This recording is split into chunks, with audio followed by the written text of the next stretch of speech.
এখন অনলাইনে একটা জিনিস ঘুরে বেড়াচ্ছে সেটা হচ্ছে থটস অফ বিল্লাল।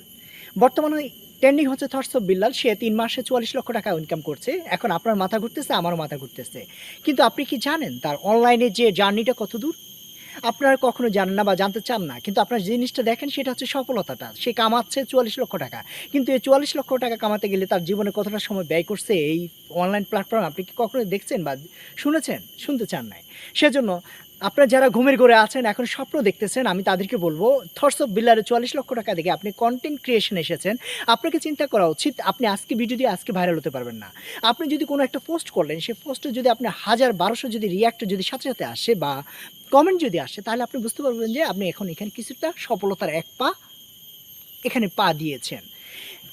আপনি আজকে ভিডিও দিয়ে আজকে যদি থটস অফ বিল্লালের মতো ৪৪ লক্ষ টাকা কামাই করার জন্য চিন্তা করেন, তাহলে আপনি এখনো ঘুমের ঘোরে আছেন, স্বপ্ন দেখেন।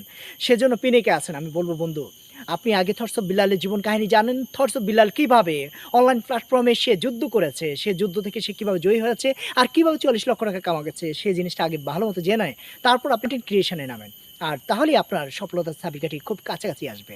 আর তখনই আপনি অনলাইনে প্ল্যাটফর্মে আপনি সফল একজন ব্যক্তি হিসাবে নিজেকে পরিচিতি লাভ করতে পারবেন।